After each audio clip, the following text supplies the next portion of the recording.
And, how do you go about getting an exorcism? The power of Christ compels you. On this day in 1973, The Exorcist hit theaters. Based on William Peter Blatty's novel, the chilling story of a young girl's possession and the battle between good and evil shocked audiences with its raw intensity and unsettling imagery. The film not only earned critical acclaim, but also became one of the highest-grossing films of its time, leaving an indelible mark on both horror cinema and popular culture. What movie do you rank as the scariest of all time? Let us know in the comments. Number 30, It. The first part of a two-part adaptation of Stephen King's novel updated this terrifying horror tale for a modern audience. Kids of the 1980s may always fear Tim Curry's portrayal of Pennywise the Dancing Clown, but It Chapter 1 introduced a new Pennywise with an even meaner streak. Bill Skarsgård's performance balanced real menace with a perverse sense of humor that helped make It Chapter 1 feel fresh and exciting. We also have to shout out the child actors, who really sell the fear. This movie is perfect for lots of late-night white-knuckle rewatches. You'll float down here. We'll float down here. Number 29, The Strangers. Are you a sinner?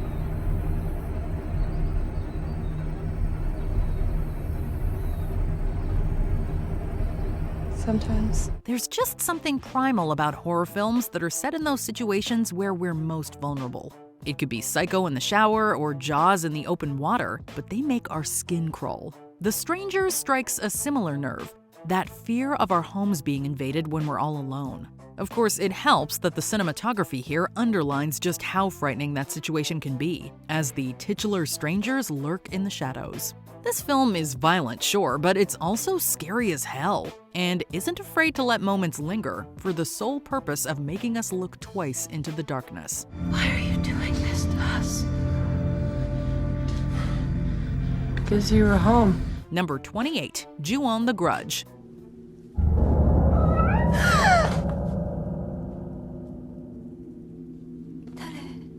The international success of this movie may have helped kickstart a bunch of subpar North American remakes, but that doesn't make the OG any less awesome.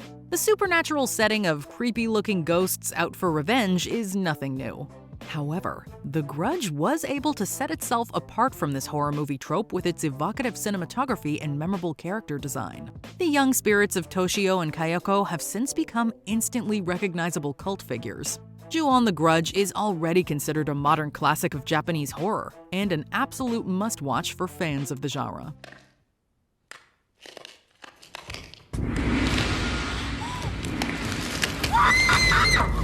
Number 27, Wreck.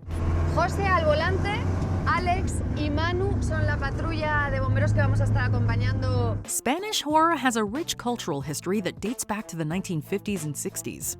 2007's Wreck proved that the genre could reinvent itself for the new millennium, this time with its adoption of the found footage style. This film from directors Paco Plaza and Jaume Balagueró makes the most out of an approach that hinges on unpredictability and chaos. The first-person viewpoint, shaky camera angles, and visceral bursts of violence all make us shiver in our seats. Wreck never feels cheap, however, thanks to the quality storytelling and exciting action.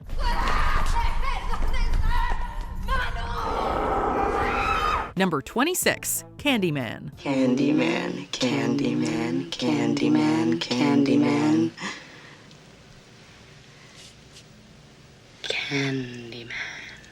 The halcyon days of the slasher film may have been in the rearview when Candyman hit theaters back in 1992, but that didn't mean there was no room for a new icon. Tony Todd officially ascended to the genre's Mount Rushmore when his character became one of horror's most recognizable agents of pain. The Candyman's command of bees and his menacing hook are only a couple of reasons why this film works so well. There's also the romantic musical score, the gritty urban setting, and the disgustingly effective practical effects that make Candyman a horror movie for the ages. Be my victim. Number 25, The Descent.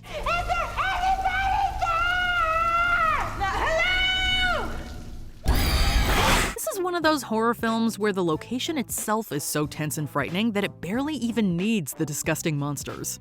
Granted, the reveal of these subterranean beasts adds spice to the scary stew, but we were already uneasy before they even showed up. That's because the descent so expertly drops us down, literally, into the cold darkness of spelunking. The shadows lurk out at us from cavernous walls, and we think we see things that aren't there. Or are they? Add to that memorable characters and a palpably claustrophobic atmosphere, and you have a one-of-a-kind horror movie experience. Hey, listen to me. Listen to me. What are you afraid of? Number 24, It Follows. You can get rid of it, okay? Just sleep with someone as soon as you can. Just pass it along. The analogy of sexually transmitted diseases is part of the reason It Follows felt so fresh back when it was released in 2014.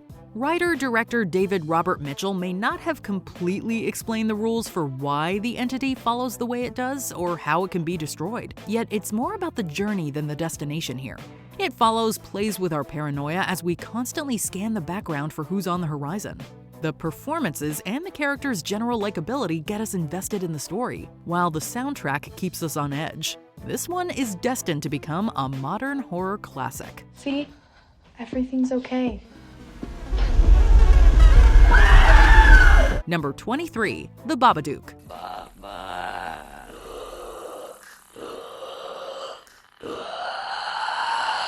Never underestimate the power of practical effects. 2014's The Babadook could have easily gone overboard with CGI. Instead, the filmmakers wisely used stop-motion animation and real craftsmanship to bring the titular creature to life. There aren't even any fatalities in The Babadook, but fans don't love this movie for its body count. They love it for the storytelling, the characters, and the themes of grief that permeate its narrative. The Babadook just does practically everything right and makes us care about what's going to happen from first frame to last. This is my house! You're trespassing in my house! Number 22, Get Out. He's dating my sister. You had your chance. I can't get to know the guy. The trope of the body snatcher was nothing new in the horror genre by the time Jordan Peele created Get Out.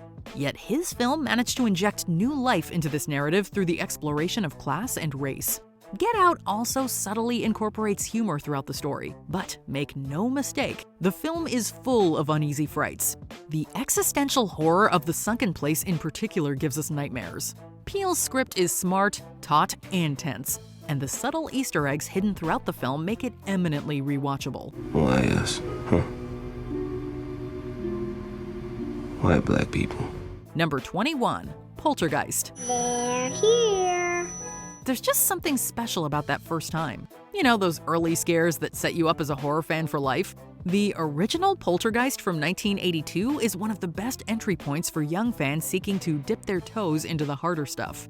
Like many of the best horror movies, it relies on building an ultra-creepy atmosphere to terrify you rather than using monsters and gore.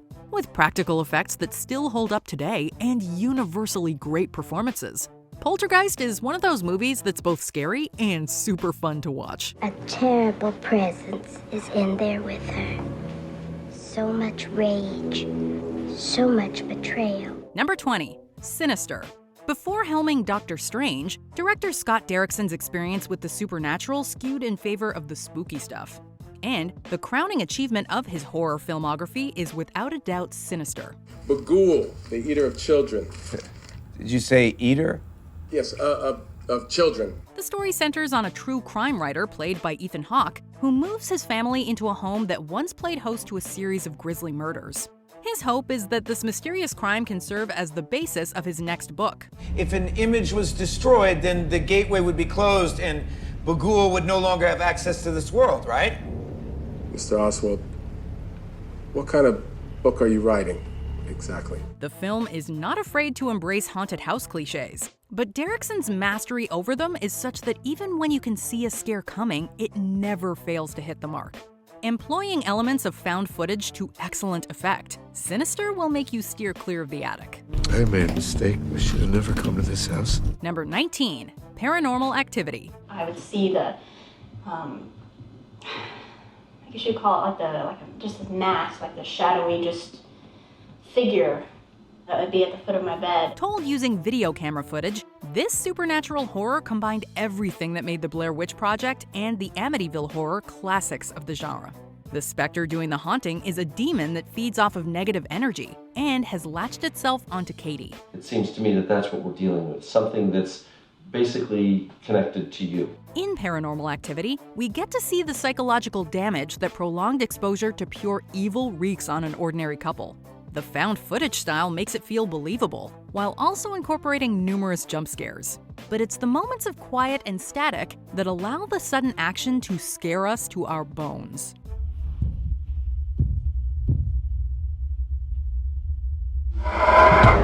Number 18, The Witch.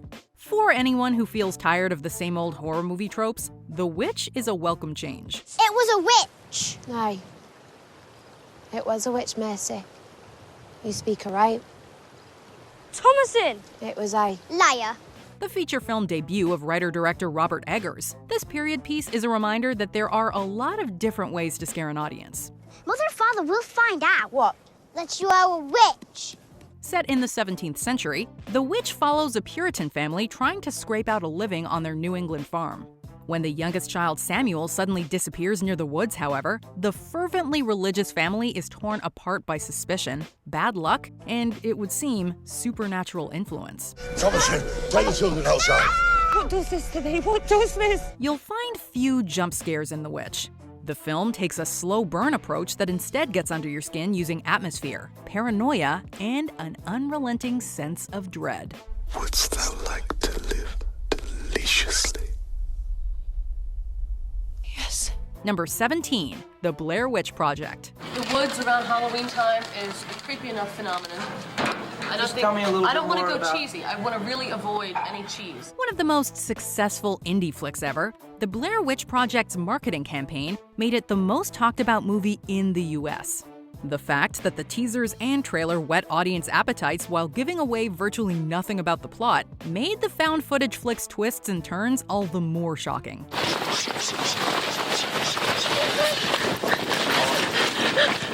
Its unknown stars allowed us to empathize completely, which made those surprises even more terrifying.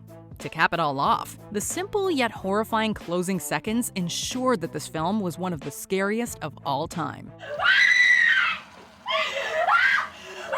Number 16, The Silence of the Lambs. This movie is one of only a handful of horror films to ever make a serious impact at the Academy Awards. Its handling of themes such as gender identity have made it the subject of much retrospective criticism. But it's not Buffalo Bill's motivations that make this film so terrifying. A census taker once tried to test me. I ate his liver with some fava beans and a nice Chianti.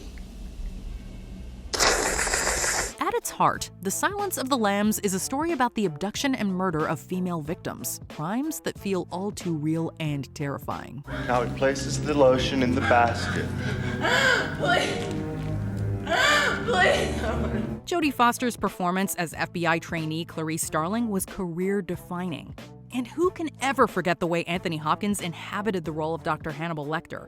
He manages to make the former psychologist and cannibal charming, magnetic, manipulative, and ultimately one of the scariest characters in cinema.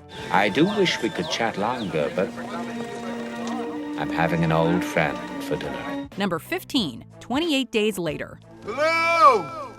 One of the films that helped kick off the zombie wave of the 2000s, 28 Days Later still holds up.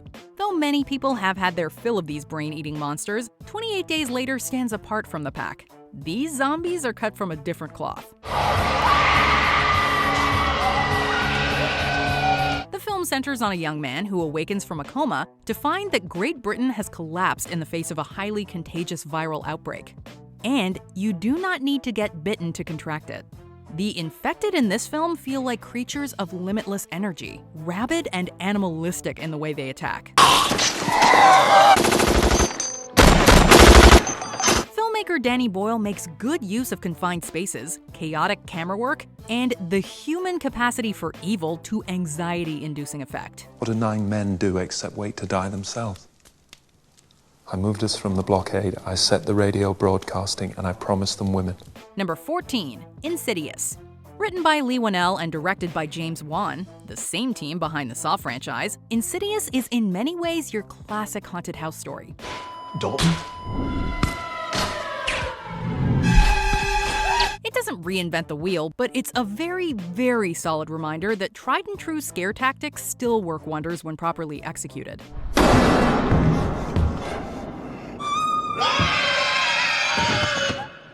After moving into a new home, the Lambert family soon finds themselves plagued by supernatural forces. Dalton, the eldest son, who fell into a coma after going into the attic, seems to be at the center of the activity.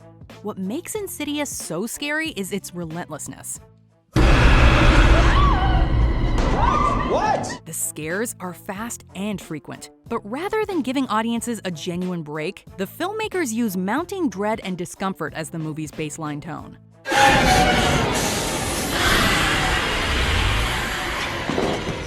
Number 13, Rosemary's Baby. Rosemary and her husband Guy have moved into a new home and are trying to conceive a baby. But that is where the resemblance to a typical story ends. We have to make a baby. Oh, we'll do it. The unfortunate Rosemary soon finds herself the focus of occultists and their malevolent plans for her child to be. The idea of a demonic child growing inside you is blood-curdling enough. But the sense of helplessness is ramped up when Rosemary seeks aid, only to have her fears dismissed as paranoia and delusion. Because if we say anything more about witches or witchcraft, we'll be forced to take you to a mental hospital. A memorable performance from Mia Farrow puts the audience right in her shoes.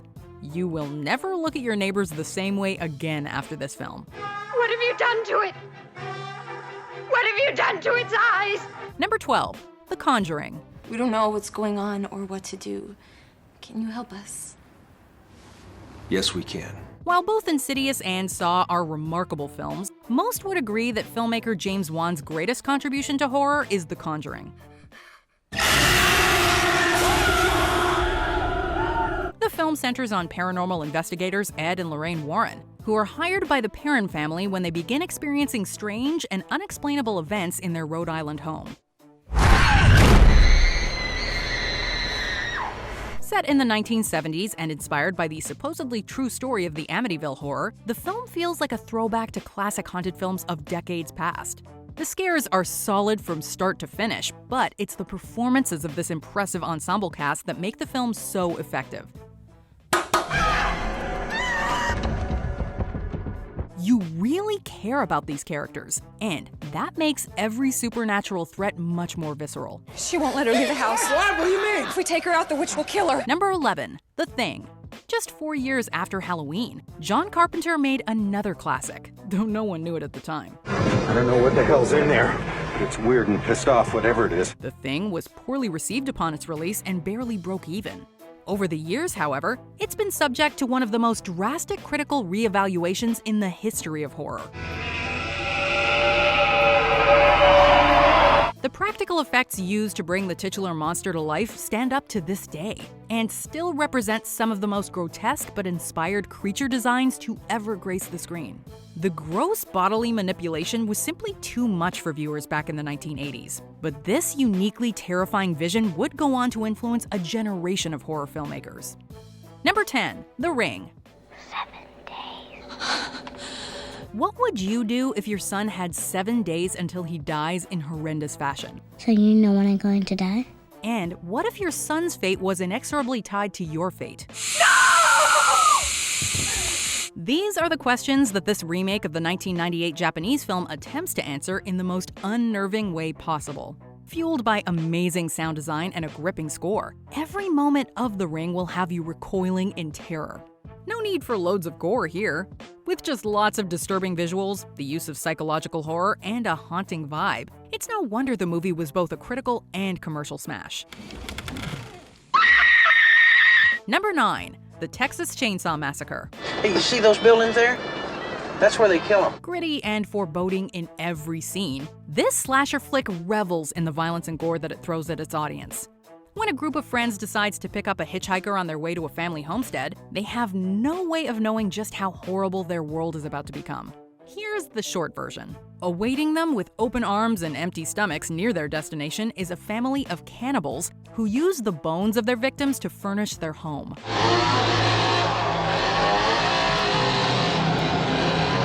among the most wantonly violent films ever made to this day. If this Massacre doesn't chill you to your very core, we don't know what will. Sally, I hear something. Stop! Stop! Number 8. The Omen. On this night, Mr. Thorne, God has given you a son. In this Richard Donner film, the suspected Antichrist is not in the womb or a crib, but comes in the form of a young and at times innocent-looking child. Prepared to destroy anyone who stands in his way or displeases him, Damien is surrounded by grief, misery, and death. Look at me, Damien! It's all for you! Fraught with violent visuals like decapitations and hangings, The Omen doesn't pull any punches as it delves into the life of the world's most evil little boy. Damien! Damien! No! Incredible suspense and excellent performances, notably from Gregory Peck, make this movie one of the best horror films of all time. He bears a birthmark, a sequence of sixes. So says the Bible to all the apostles of Satan. Number 7. A Nightmare on Elm Street. It was the worst nightmare I ever had. You wouldn't believe it. Matter of fact, I had a bad dream last night myself. It's a simple fact of life. We all have to sleep. And try as we might, we are incapable of staying awake forever. Please, God. This is God. That's why the idea that a horribly disfigured man could literally kill you in your dreams is such a creepy prospect. After he was burned alive by parents whose children he'd killed, Freddy Krueger managed to stave off the hell he deserved. Nancy, help me, please. Save me from Freddy. While later chapters in the franchise devolve into over-the-top humor, the first film from director Wes Craven is played so seriously that we suggest you do not watch it before bed.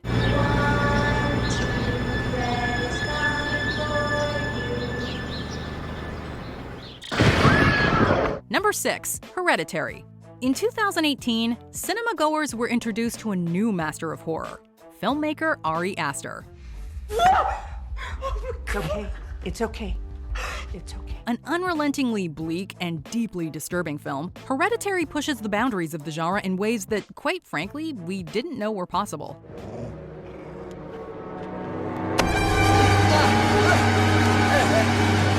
It immediately drew comparisons to such highly influential pictures as Rosemary's Baby and The Exorcist.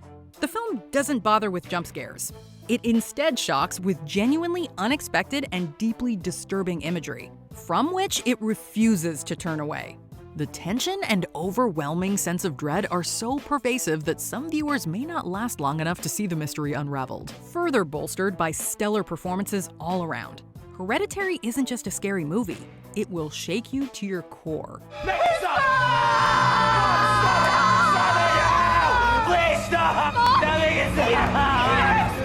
Number 5. The Shining. If there's one horror film that beats out The Thing in terms of critical reassessments, it's this one. Directed by Stanley Kubrick, The Shining is undeniably unconventional.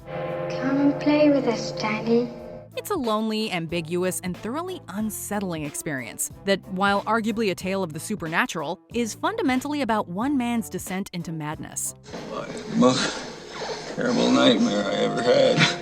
It's a significant departure from the source material written by Stephen King, but a study published in 2004 conducted by King's College London actually labeled it, quote, the perfect scary movie. Give me the bat. Stop it! Give me the bat. The Shining never fails to terrify, but the answer as to what exactly makes it so scary remains elusive. From set design to the imagery used, The Shining is artful in its approach to inducing fear. Here's Johnny! Number 4. Psycho. We know what you're thinking. How does this film crack the top 5 when, relative to the horror movies released in years since, it's so tame? Oh, we have 12 vacancies. 12 cabins, 12 vacancies. The thing is, while Psycho may start off slowly enough, the conclusion that it builds to is incredibly effective. Its ability to scare has been undermined by its own success. Most people already know the story. But show it to someone with no knowledge of the plot and their reaction will be genuine terror. And the initial lack of horror makes the sudden violence and twisted reveals all the more powerful. No one will argue against the fact that Psycho is one of the greatest horror films ever made, but it also remains one of the scariest.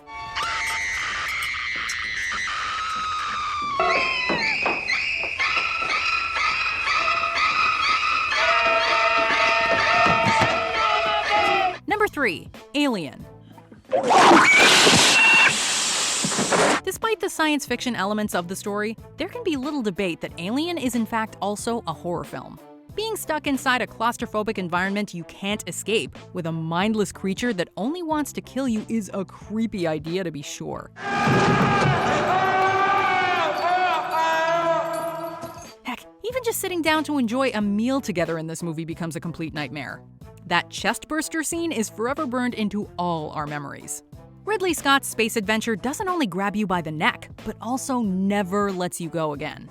It inspired a worthy follow-up with Aliens, as well as a slew of lesser sequels and prequels. But the original remains the creepiest and most shocking.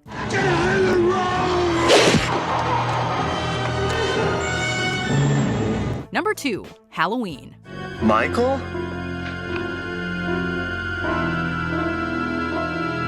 John Carpenter's seminal slasher flick may not have invented the genre, but it provided a framework that would be replicated for decades to come. And yet, the 1978 film's ability to pack a punch has not been diluted in the slightest by the countless imitators that followed, including its own many subpar sequels.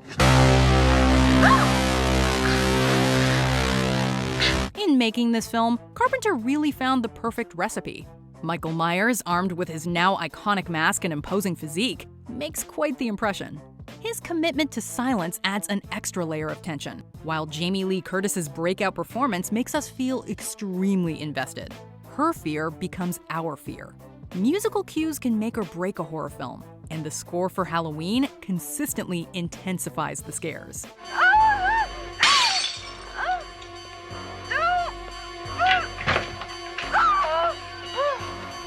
Number 1. The Exorcist. You're gonna die up there. Demonic children get us every time. The Exorcist introduces us to Reagan, a friendly 12-year-old girl who becomes possessed by a demon after playing with a Ouija board. Captain Howdy, do you think my mom's pretty? A terrific and refreshing concept for a horror film was taken to the next level by William Peter Blatty's exceptional screenplay and the amazing direction of William Friedkin. Unflinching and truly scary. This is what we'll always imagine an actual possession would actually look like. It forces us to picture how helpless we'd feel if ever this happened to a loved one. Add to that horrifying moments like when Pazuzu tells Father Damien Karras about his mother's fate in hell. This is as scary gets, and undoubtedly a horror classic. With the Father and the Holy Spirit. Damien! Amen. Which horror film frightens you the most? Let us know in the comments. We all go a little mad sometimes. Did you enjoy this video? Check out these other clips from WatchMojo, and be sure to subscribe and ring the bell to be notified about our latest videos.